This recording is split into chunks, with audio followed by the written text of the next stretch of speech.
প্রধান উপদেষ্টার পদত্যাগের গুঞ্জন গতকাল থেকে শোনা যাচ্ছে। আমি বিষয়টা এভাবে বলি যে কালকে আমাদের মিটিংয়ের পরে অনেকক্ষণ আমরা আলোচনা করেছি, কারণ আসলে আমরা দায়িত্ব নেওয়ার পর থেকেই আমাদের 3টা মোটা দাগের দায়িত্ব এবং 3টাই কঠিন কঠিন দায়িত্ব। একটা দায়িত্ব হচ্ছে সংস্কার, একটা দায়িত্ব হচ্ছে বিচার, একটা দায়িত্ব হচ্ছে ইলেকশন। শুধুমাত্র ইলেকশন করবার জন্য তো আমরা দায়িত্বটা নিইনি, যেহেতু আরও 2টা দায়িত্ব আছে, আমরা সেগুলো আসলে পালন করতে পারছি কিনা। কারণ আমরা দায়িত্ব নেওয়ার পর থেকে যার যত রকম দাবি আছে সব দাবি নিয়ে তারা রাস্তায় বসে যাচ্ছে, রাস্তা আটকে দিচ্ছে, একদম ঢাকা শহর অচল হয়ে পড়ছে। সেই অচল অবস্থা নিরসনে আমরা কিছু করতে পারছি কিনা, তো এইগুলো আলোচনা করে যেটা আমরা চিন্তা করলাম যে আমাদের এই দায়িত্বটা কিন্তু জাতীয় দায়িত্ব, এবং আমরা তো আগে থেকেই বলছি যে আমরা ক্ষমতা নেইনি, দায়িত্বে আছি। এই দায়িত্বটা পালন করা তখনই আমাদের পক্ষে সম্ভব হবে যখন আমরা সকলের সহযোগিতা পাবো।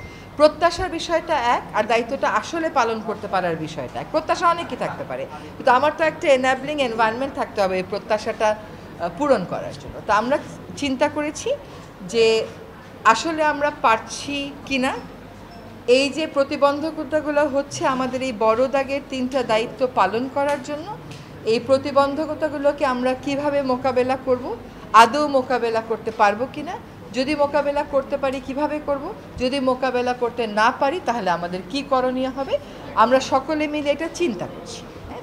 আর প্রধান উপদেষ্টা যদি কোনো সিদ্ধান্ত নেন কোনো ব্যাপারে, আমি প্রথম থেকেই বলে এসেছি যে উনি একটা সময় দিয়েছেন, ডিসেম্বর থেকে জুনের মধ্যে নির্বাচন হবে, তার একদিনও এদিক সেদিক হওয়ার কোনো সুযোগ আমাদের পক্ষ থেকে নেই।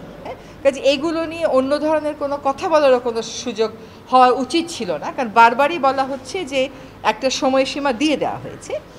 এখন কিছু কিছু গুরু দায়িত্ব তো আছে, সেগুলো পালনের সাথেও তো মাসের একটা সম্পর্ক থাকতে পারে। তো ওনার যদি কোনো কিছু বলার থাকে, আমি নির্বাচনের প্রশ্নেও বলেছি, দায়িত্ব পালনের প্রশ্নেও বলেছি, ওটা আপনারা ওনার থেকেই শুনবেন। ম্যাস পিপলকে একই ইনফরমেশন, যে আমরা যদি আমাদের দায়িত্ব পালন করতে পারি তাহলেই আমাদের দায়িত্বে থাকাটা প্রাসঙ্গিক। যদি দায়িত্ব পালন করতে না পারি, আমাদের যার যার নিজস্ব অনেক কাজ আছে, তাহলে দায়িত্ব পালন করাটা আর প্রাসঙ্গিক থাকলো কিনা। আমরা দায়িত্ব পালন অনেক প্রতিকূল পরিস্থিতির মধ্য দিয়ে তো অনেক দূর এগিয়েছি। আমরা রিফর্ম কমিশনগুলো তাদের রিপোর্ট দিয়েছে, সেই রিপোর্টের উপরে রাজনৈতিক ঐক্য গড়ার প্রক্রিয়াটা শুরু হয়েছে, সকল রাজনৈতিক দল সেখানে পার্টিসিপেট করছে। এটা কি পারা না? এটা তো পারা। আমরা একটা নির্বাচনের সময়সীমা বলে দিয়েছি যে ডিসেম্বর থেকে জুনের মধ্যে অবশ্যই হবে, সেটাও একটা পারা।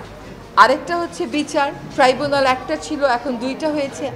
আগামীকাল থেকে ট্রায়ালের আনুষ্ঠানিক পর্যায়ে শুরু হবে, কিন্তু জিনিসগুলো স্মুথ যেতে হবে, এইগুলোতে যাতে কোনো রকমের প্রতিবন্ধকতা না আসে, সেটা প্রথম থেকেই আমাদের একটা আহ্বান ছিল। এখন এই কাজগুলো আমরা সঠিক প্রক্রিয়াতে শেষ করতে চাই।